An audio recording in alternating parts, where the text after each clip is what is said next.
SIR मतलब special intensive revision. या आप पेपरों में पढ़ रहे होंगे, खबरों में देख रहे होंगे, सुन रहे होंगे, ये ऐसा कोई एक प्रोसेस स्टार्ट हुआ है SIR का। इसको सर नहीं कहा जा रहा है बल्कि SIR, स्पेशल इंटेंसिव रिवीजन। और ये इलेक्शन कमीशन ऑफ इंडिया की तरफ से चलाया जाने वाला एक प्रोसेस है। हर कुछ सालों के बाद इलेक्शन कमीशन क्या करता है कि उनकी जो इलेक्टोरल लिस्ट होती है उसको रिवाइज करता है। वो देखता है कि कितने नाम डुप्लीकेट है, नाम है नहीं है, नाम सही है नहीं है, उसमें फोटो बराबर है नहीं है। तो ये पूरे प्रोसेस को स्पेशल इंटेंसिव रिवीजन कहा जाता है। इंटेंसिव का मतलब ये होता है कि बिल्कुल डिटेल में जाकर, अंदर जाकर पूरा रिवाइज करना।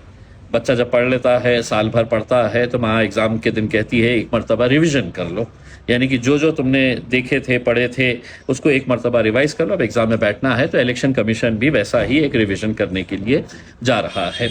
अब ये प्रोसेस स्टार्ट हो चुका है। आप लोगों को बहुत जिम्मेदारी के साथ इसके अंदर हिस्सा लेने का है, क्योंकि आप जानते हैं कि हुकूमत कहीं ना कहीं किसी न किसी बहाने से CA NRC लागू करना चाहती है। ये भी समझ लीजिएगा एक तरीका ऐसा है कि वोटर लिस्ट के अंदर से नाम कटा दिया जाए करके उसमें। तो अब आपको करना क्या है, हर लेवल के ऊपर, चाहे वो ग्रामीण एरिया हो, शहर हो, उसमें वहाँ पे कलेक्टर ऑफिस के ज़रिए BLOs अपॉइंट किए गए हैं। जैसे इलेक्शन कार्ड बनाने के लिए लोग घर घर जाते हैं, BLOs जाते हैं, लोगों से पूछते हैं 18 साल के ज़्यादा हो गए हैं, आपका कार्ड बना है नहीं बना है, फिर वो कार्ड बनाने की जिम्मेदारी BLOs की होती है। कुछ इसी तरीके से BLOs अपॉइंट किए गए हैं ये SIR के लिए भी। अब आपको क्या करना है, आपको अपने शहर के अंदर अपनी एक कमेटी बनानी है, कुछ समझदार लोगों को जिम्मेदारी देने की है, और वो कमेटी इस पूरे प्रोसेस को लोगों के ताउन के ज़रिए इसको एग्जीक्यूट करेगी। जैसा हमने अपने औरंगाबाद शहर के अंदर एक कमेटी बनाई है और उस कमेटी के ज़रिए लोगों के अंदर जागरूकता पैदा कर रहे हैं, BLOs के साथ कोऑर्डिनेट कर रहे हैं, वो कमेटी तहसीलदार के साथ कोऑर्डिनेट कर रही है, वो कमेटी कलेक्टर के साथ कोऑर्डिनेट कर रही है कि कहाँ पर काम हो रहा है, कहाँ पर नहीं हो रहा है, कौन BLO काम कर रहा है, कौन नहीं कर रहा है करके।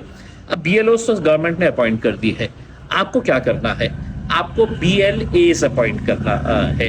ये BLAs आप ऐसे लड़के को अपॉइंट करिएगा जो पूरे मोहल्ले को जानता है, जो कुछ काम करना चाहता है। उसका नाम एक फॉर्म के अंदर आपको भरकर देना है, वो कमेटी के पास दे दीजिएगा, आपके अपने शहर की कमेटी के पास। ऐसे 10-10 BLOs या जो जितनी यादी रहेगी वो यादी के हिसाब से कहीं पर 10 हो सकते हैं, कहीं पर 15 हो सकते हैं, कहीं पर 8 हो सकते हैं। तो ऐसे BLOs अपॉइंट करना है जो कोई भी आपके महल्ले का हो सकता है, वहाँ के कॉरपोरेटर, वहाँ का काउंसिलर, वहाँ के पॉलिटिकल पार्टीज़ के लोग जो है वो अपने तौर के ऊपर भी ये एक्सरसाइज को एग्जीक्यूट कर सकते हैं।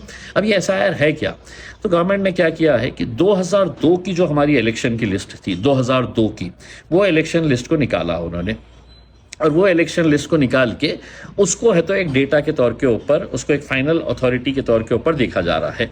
अब अगर 2002 के अंदर इम्तियाज़ जलील का नाम है तो वो नाम सही है क्या, इम्तियाज़ जलील के वालिद का, उनके वालदा का नाम है क्या, वो देखा जाएगा उसमें। अब अगर समझ लीजिएगा कि कोई पैदा ही नहीं हुआ था 2002 के अंदर, उसके माँ बाप थे, अगर उसके माँ बाप नहीं तो उसके दादा दादी थे, उसके नाना नानी थे, उनका नाम है क्या 2002 के अंदर। और अगर वो नाम मिल गया तो उसका जो एपिक नंबर होता है, उसका जो सीरियल नंबर होता है, वो पूरा है तो आपको वोटर लिस्ट 2002 की, जो आप है तो वेबसाइट के ऊपर से भी निकाल सकते हैं, वहाँ पे पहले ढूंढ लीजिएगा कि अपना नाम है क्या। अगर आपका नाम है तो बहुत अच्छी बात है, आपका नहीं है, आपके वालिद साहब का है, आपके अम्मी का है, आपके नाना का है, आपके दादा का है, दादी का है, नानी का है, तो ये नाम अगर मिल गया तो फिर नीचे है तो बाकी के नाम ऐड किए जा सकते हैं। अब होगा क्या कि BLO आपके घर पे आएंगे, BLO आपके घर पे आके है तो वो देखेंगे कि 2002 की लिस्ट के अंदर आपके घर में से किसी का नाम है क्या। आपको क्या करना है, तो आपके घर में जितने भी वोटर्स हैं उनके सबके वोटर ID कार्ड और उनके सबके आधार कार्ड है तो आपको तैयार रखना है। BLOs आएंगे, आपका देखेंगे ये नाम है करके। अब हो सकता है कि 2002 की वोटर लिस्ट के अंदर आपका नाम गलत है, और अभी की जो वोटर लिस्ट आई है, आधार कार्ड जो बना हुआ है उसके अंदर नाम अलग आ रहा है, ये सही नाम है, वो गलत नाम था उसमें। तो वो नाम को करेक्शन के लिए भी वो BLO आपको है तो वहीं का वहीं है तो उसको फॉर्म के जरिए है तो वो नाम है तो करेक्ट भी कर देगा उसमें। तो एक ही प्रोसेस के अंडर आपका नाम अगर गलत था तो वो नाम भी है तो दुरुस्त हो जाएगा। साथ ही साथ अगर किसी का नाम नहीं है या आधार कार्ड के अंदर भी उसका नाम गलत आ रहा है तो आप क्या करेंगे? 2002 की लिस्ट के अंदर अलग नाम, आधार कार्ड के अंदर है तो एक गलत मिस्टेक है, तो फिर वो फॉर्म आता है, फॉर्म 8 होता है, वो फॉर्म 8 आपको भरना पड़ेगा। वो आधार कार्ड के अंदर है तो आपका नाम है तो पहले चेंज करना पड़ेगा, और वो चेंज करने के बाद है तो फिर वो जो प्रोसेस है SIR का, वो प्रोसेस SIR का कंप्लीट करना पड़ेगा। ये सब बातें मैं आपको क्यों बता रहा हूँ? वो इसलिए बता रहा हूँ कि ये एक्सरसाइज बहुत ज़रूरी ही है, वरना हो सकता है ये कि BLO आएगा और BLO आके कहेगा कि आपका तो कुछ है ही नहीं, आपका नाम काट दिए है, और दोबारा जब वो कार्ड बनाने की बात आएगी तो बहुत लंबा प्रोसेस आपको करना पड़ेगा। अब तो ये आपके घर पे आ रहे हैं, जैसा हमने औरंगाबाद के अंदर हर जगह के ऊपर अब हम कैंप्स लगा रहे हैं। हमने यहाँ पर मस्जिदों के अंदर ऐलान करवाए हैं कि जुमे की नमाज के बाद या तरावी के बाद उलमाए कराम जो है वो लोगों के अंदर ये जागरूकता पैदा करे कि ये SIR का प्रोसेस कंप्लीट करवाना कितना ज़रूरी है करके। क्योंकि अगर आपका नाम हट गया तो सिर्फ एक वोट नहीं हटता है, आपका अधिकार जो है वो अधिकार पूरी तरीके से ख़त्म किया जाता है।